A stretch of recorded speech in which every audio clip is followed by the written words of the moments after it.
સર્વોત્તમ સ્તોત્ર જેમાં શ્રી મહાપ્રભુજી વલ્લભાચાર્યજીના 108 નામ શ્રી ગુંસાઈજી પ્રભુએ પ્રગટ કરેલ છે.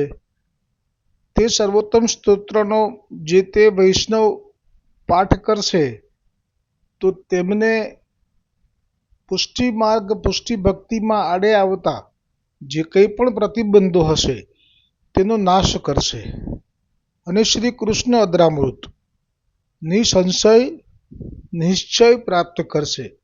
એ શ્રી ગુંસાઈજીનું વચન છે. તે ક્રમ આજે 64મો મહાપ્રભુજીનું નામ આપે પ્રગટ કર્યું છે. સ્વવંશે સ્થાપિતા શેષ સ્વ મહાત્મ્ય.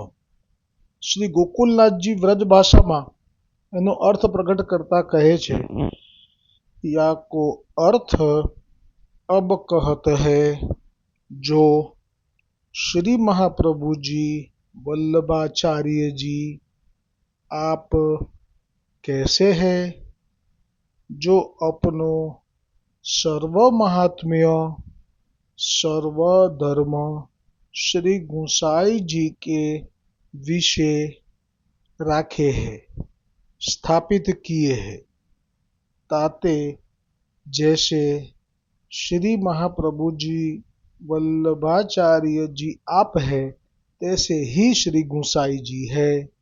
इनमें भेद बुद्धि नाही राखनी भेद भाव जाननो नाही एक ही स्वरूप है तथा वंश पद करी के समस्त वल्लभ कुल पुत्र पुत्री स्वामिनी सकल में अपनो अशेष महात्म्य जो पुरुषोत्तम त्वज जो उद्धारक सामर्थ्य समस्त वंश में स्थापित किए हैं ताते समस्त श्री वल्लभ कुल श्री कृष्ण रूप सर्व सामर्थ्य संपन्न है.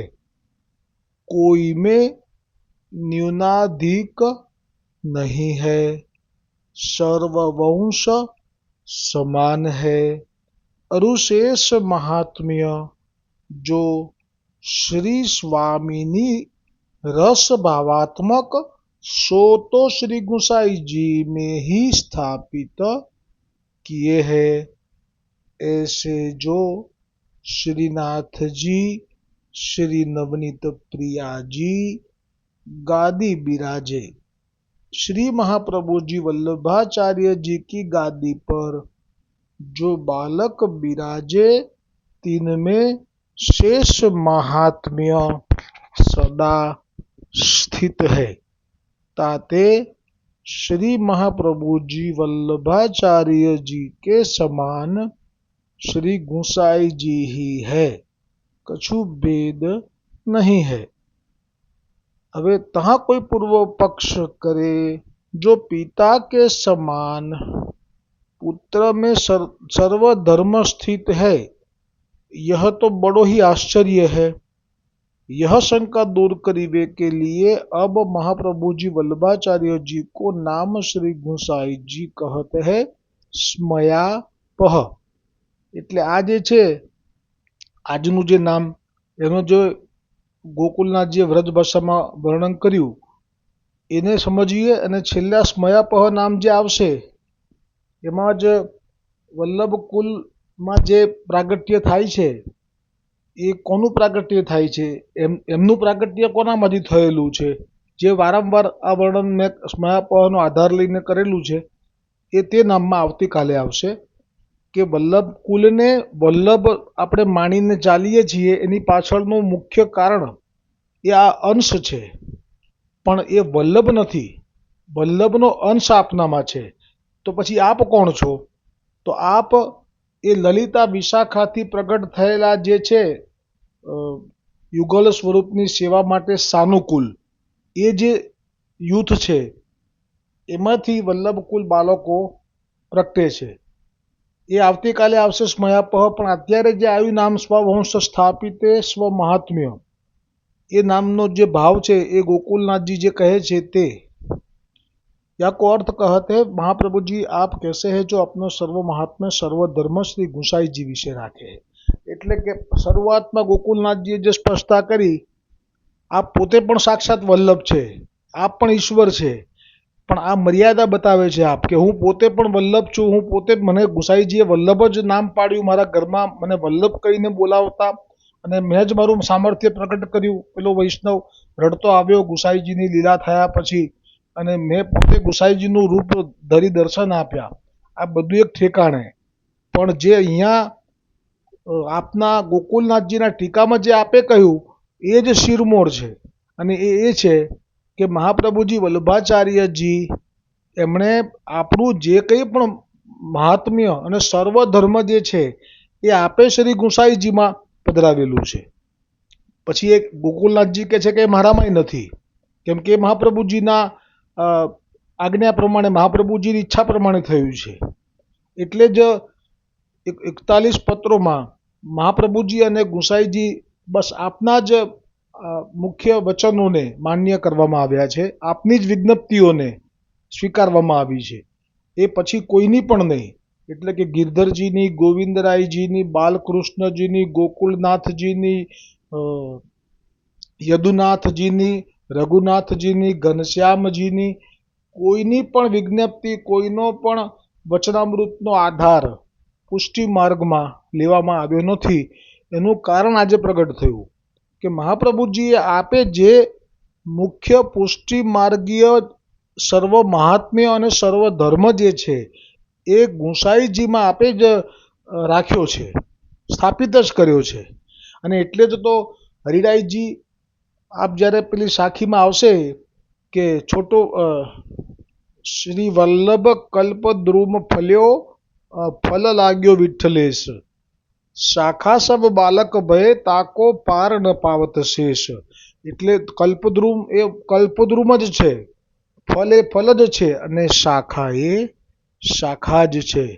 હવે આગળ જે કહે છે इनमें भेद श्री आचार्य जी महाप्रभु आप है तैसे ही श्री गुसाईजी है.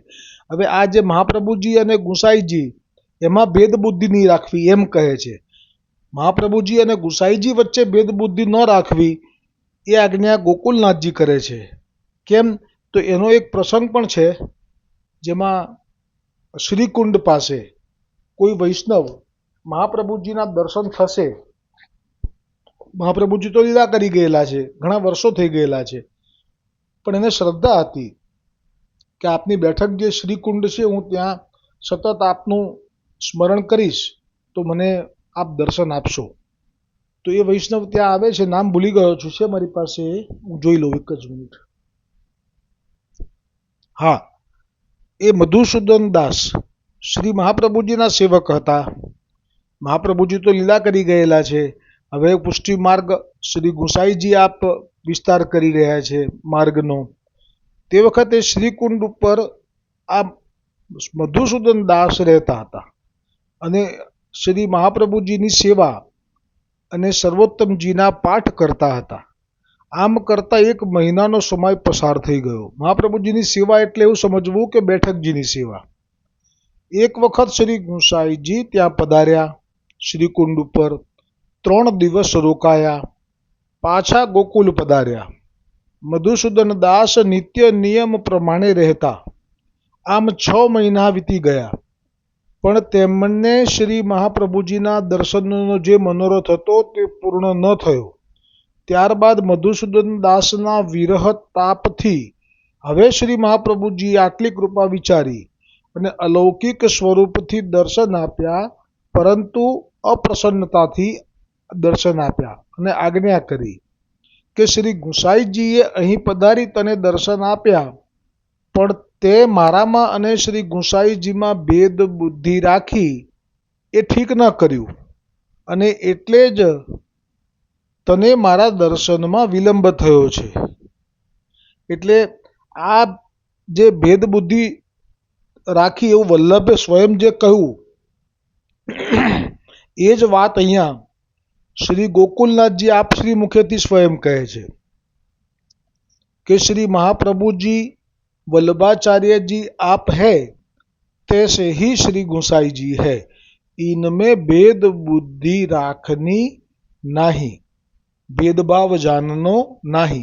आ भेदभाव वल्लभ અને વિઠ્ઠલ પૂરતો છે।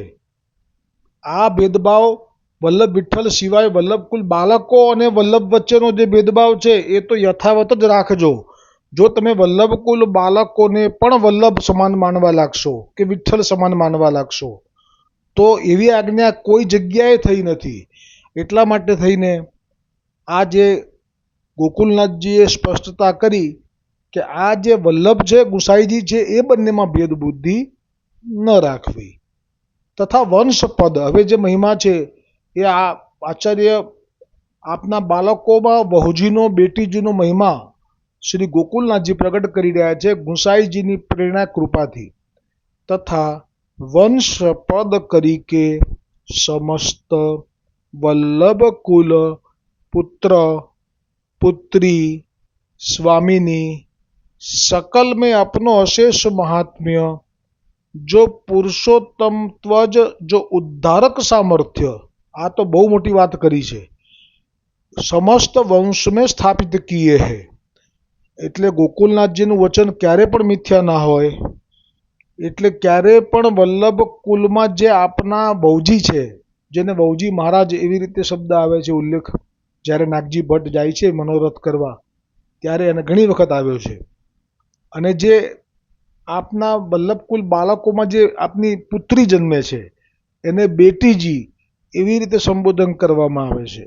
તો આ વહુજી અને બેટીજી એ તમે એમને સામાન્ય ન ગણતા, સાધારણ ન ગણતા, કારણ કે અહીંયા વંશપદ કરીકે સમસ્ત વલ્લભ કુલ પુત્ર પુત્રી સ્વામીની सकल में अपनो अशेष महात्म्य जो पुरुषोत्तम त्वज जो उद्धारक सामर्थ समस्त वंश में स्थापित किए है। આ તો જે વાક્ય છે એ બહુ વિશાળ છે। આનો ભાવ સમજવા માટે મારું સામર્થ્ય નથી, પણ વાત તો બહુ સ્પષ્ટ છે કે મહાપ્રભુજીના વલ્લભ કુલના ઘરના ગૃહમાં જે કોઈ પણ બિરાજી રહ્યા છે જેમાં આપને ભૌજી મહારાજ છે બાળકને અને એમની જે દીકરી એટલે કે બેટીજી છે એ સર્વે સામર્થ્યવાન છે, ઉદ્ધારક સામર્થ્ય એમનામાં છે। પણ એ એવું નથી કહ્યું કે બ્રહ્મ સંબંધ આપી શકે કે ના આપી શકે, એવું નથી કહ્યું। પણ મેં એક વખત એવું સાંભળ્યું હતું કે જ્યારે કોઈ બાળક જે લીલા કરવાનો સમય આવે એ જાણી જાય અને એમને કોઈ જો પુત્ર ન હોય અને પછી જો એ આજ્ઞા કરીને જાય આપના વહુજીને કે તમે પણ સેવક કરજો, તો આવું મેં સાંભળ્યું છે વાયા વાયા। કોનાથી એવું નહીં કહી શકું આપને, મારી મર્યાદા છે। પણ આ રીતે આજ્ઞા કરી હોય અને પછી આપણે લીલા કરી ગયા હોય તો તે વહુજી પણ સેવક કરી શકતા અથવા નામ સંભળાવી શકતા। આટલું તો કંઈક છે, પણ આમાં જ ઘણું બધું મહિમા ગોકુલનાથજીએ આપે સ્વયં પ્રગટ કર્યો છે। તાતે સમસ્ત વલ્લભ કુલ શ્રી કૃષ્ણ રૂપ સર્વ સામર્થ્ય સંપન્ન હૈ। અને આ પ્રસંગ જોવો હોય તો જે બસ આજનો જ દિવસ છે, આજે તો ઉત્સવની વધાઈ છે, ઋષિ પ્રભુની ચતુર્દશી આપનું થાંભલામાંથી પ્રગટ થવું એ પ્રસંગ આપણે લેવો નથી કેમ કે ઘણો વિસ્તાર થઈ જાય, સમયનો પણ અભાવ છે। આજે સૌને વધાઈ ઋષિ જયંતીની। પણ મને આ પ્રસંગ એટલે યાદ આવ્યો કે આજના જ દિવસે આપ જે ગોવર્ધન પર્વત ઉપરથી ગિરધરજીના કંધા ઉપર બિરાજી અને આપના ગુસાઈજીના સત ધરામાં પધાર્યા હતા, જે એ દિવસ જે હતો ત્યારથી લઈ અમુક મહિના પછી આજે ઋષિ ચતુર્દશીએ આપ પાછા પધાર્યા હતા। તો આજે પધાર્યા પાછા એ પહેલાંના ગાળામાં એક જે હોલી ખેલનો ઉત્સવ આવ્યો અને એમાં જ્યારે કેવી રીતે ઘૂંઘટ કરવો વહુજીએ અને અથવા બહુજીએ, હા, તો એ પણ સાક્ષાત ગોવર્ધનનાથજીએ એ સત ઘરામાં આપે બહુજીને શીખવ્યું હતું કે આમ નહીં પણ આ રીતે થાય। ત્યારથી જ વલ્લભકુલની અંદર પણ વહુજી બિલકુલ ગોવર્ધનનાથજીએ શીખવાડેલી રીતિ પ્રમાણે એ રીતે પાલવ અને એ ઘૂંઘટની આ રીતિ સ્વીકારી છે. તો આ કેટલી મોટી વાત છે. આપને કેટલો પ્રેમ છે વહુજી ઉપર, બેટીજી ઉપર. પછી પેલી બેટીજી પાસે માગી લે છે કે ભાઈ મને સર્વ સમર્પણ કર્યું છે પણ હજી એણે મને આ વાળી નથી આપી. તો એ પણ વાળી પણ આપે છે બેટીજી. તો આ પણ એક પ્રમાણ છે આ બનેલા આ પ્રસંગમાં કે આ બધા જ વલ્લભ કુલમાં જે પુત્ર છે, પુત્રી છે, વહુજી છે, એ બધામાં શ્રી કૃષ્ણ, અહીંયા તો શબ્દ સ્પષ્ટ કેમ કે આપનું પ્રાગટ્ય વલ્લભનું કૃષ્ણના મુખારવિંદથી છે એટલે છે કે મૂળ સુધી કહી દીધું શ્રી ગોકુલનાથજીએ કે તાતે એટલે કે તેથી સમસ્ત શ્રી વલ્લભ કુલ શ્રી કૃષ્ણ રૂપ સર્વ સામર્થ્ય સંપન્ન હે. કૃષ્ણ રૂપ કહી દીધા. એટલે જ્યારે વહુજી બેટીજીના પણ જે લોકોને જનાનામાં દર્શન કરવા જાય, ચરણ સ્પર્શ કરવા જાય તો કયા ભાવથી કરવાનું એ ભાવ પણ અહીંયા પ્રગટ થયો. શ્રી ગોકુલનાથજીએ કૃપા કરીને કર્યો. કોઈ મેં ન્યૂનતાધિક નહીં હે એટલે કે કોઈ નાનું મોટું નથી. અને આ વાત પછી હવે હરિરાયજીની એક સાખીમાં આવશે, છોટો બડો ન જાની હે સભી અગ્નિ સ્વરૂપ એ આવશે. કોઈ સર્વ વંશ સમાન હૈ અરુશેષ મહાત્મ્ય જો શ્રી સ્વામી નિરસ ભાવાત્મક. એટલે મહાપ્રભુજી વલ્ભાચાર્યજીએ હવે જે ગુસાઈજીમાં સર્વ કંઈ સ્થાપી દીધું છે એનું કારણ કે स्वामीनी जी रस भावात्मक सो तो श्री गुसाई जी में ही स्थापित किए हैं. એટલે ऐसे जो श्रीनाथ जी श्री नवनीत प्रिया जी गादी बिराजे, श्री महाप्रभु जी की गादी पर जो बालक बिराजे तिनमें शेष महात्म्य सदा स्थित है. ताते श्री आचार्य जी महाप्रभु के समान श्री गुसाई जी है, कछु भेद नहीं है. तहा कोई पूर्व पक्ष करे जो पिता के समान पुत्र में सर्वधर्म स्थित है, यह तो बड़ो ही आश्चर्य है. केम के उतरतो क्रम होय, समान क्यारे न होय, पिताथी पुत्र समान क्यारे न होय ए आपણા શાસ્ત્રોમાં પણ કહ્યું છે મર્યાદા એટલી. यह शंका दूर करीवे के लिए अब श्री महाप्रभु जी को नाम श्री गुसाई जी कहते हैं स्मयापह. આવતીકાલે સ્મયાપહ નામ આવશે. એમાં કોઈને પણ મનમાં થાય કે શું આ વલ્લભ કુલની અંદર જે બાળકો પ્રગટ થાય છે તો અમે થઈ શકીએ, અમારે પણ આવું પ્રાગટ્ય વલ્લભ ગુરુમાં લેવું હોય તો લઈ શકીએ. આવો કોઈને મનમાં વિચાર પણ જો આવતો હોય તો એનો જવાબ આવતીકાલે આવશે કે ના, આ જે વલ્લભકુલ બાળકો છે એ મનુષ્ય નથી. આ વલ્લભકુલ બાળકો એ પ્રાકૃત શરીરમાંથી પ્રગટ થયા નથી. જે વૈષ્ણવો છે એને નાદ સૃષ્ટિ કીધી છે, એ પ્રાકૃત પહેલાં હતા. પછી ઠાકોરજીના દર્શન થયા અને ઠાકોરજીના દર્શન કરીને તાપ કર્યો અને ઠાકોરજીએ કૃપા કરીને એમને લીલામાં અંગીકાર કર્યા અને લીલામાં ગયા પછી કંઈ મનોરથ માટે અથવા તો અપરાધથી ભૂતલ પર પડ્યા. એ પ્રાકૃત છે. પણ જે તમે વલ્લભકુલ બાળકોના દર્શન કરો છો એ પ્રાકૃત નથી, એ મનુષ્યમાંથી એમનું પ્રાગટ્ય નથી. માટે જ એમને પ્રભુ સંબોધન પણ કરાય છે. એની પાછળનો મૂળ ભાવ એ આવતીકાલે સ્મયાપહમાં આવશે કે એમનું પ્રાગટ્ય સાક્ષાત સ્વામિનીજીના શ્રી અંગમાંથી પ્રથમ તો લલિતા અને વિશાખાજી પ્રગટ થયા છે. એટલે વલ્લભકુલથી પણ મોટા લલિતા વિશાખાજી કહેવાય. પણ મહાપ્રભુજીએ આપનો અંશ પણ સ્થાપી દીધો છે વલ્લભકુલમાં. એટલા માટે આપને વલ્લભ અંશના તરીકે દ્રષ્ટિ કરવાથી જોવા જઈએ તો પછી લલિતા વિશાખાથી પણ અધિક થઈ જાય છે. પણ મૂળમાં લલિતા વિશાખાથી લલિતાજી વિશાખાજીના શ્રી અંગમાંથી જે યુથ પ્રગટ થયું કે જે યુગલ સ્વરૂપની સેવામાં સહાયક હોય એમાંથી પ્રાગટ્ય છે વલ્લભકુલ બાળકોનું. એટલે પ્રાકૃત નથી, એ મનુષ્ય નથી, એ સાક્ષાત સ્વામિનીજીના અંગમાંથી લલિતા વિશાખાજી અને લલિતા વિશાખાજીના શ્રી અંગમાંથી પ્રગટ થયેલું આખું યુથ છે. આજે તો કીર્તનમાં ઋષિ ભગવાનનો ઉત્સવ છે એટલે એમનું પદ લઈશું. રાગ કાનરો. અપનો જાન પ્રહલાદ ઉબાર્યો,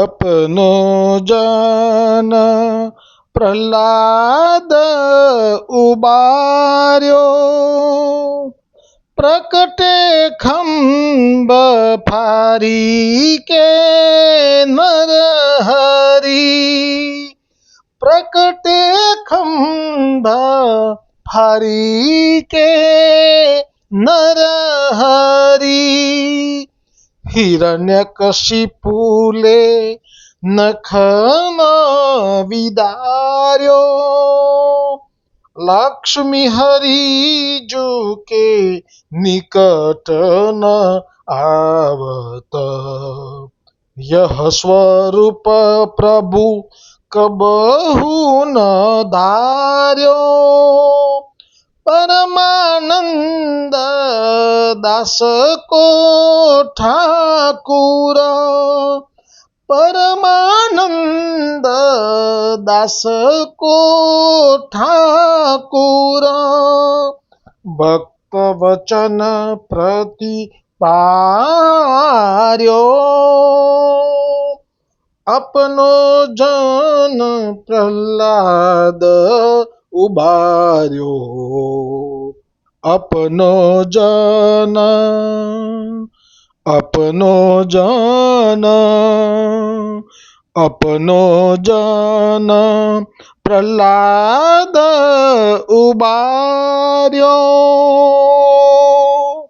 श्री गोवर्धन नाथ की जय, वल्लभाधीश की जय, श्री गोसाई जी परम दयाल की जय हो।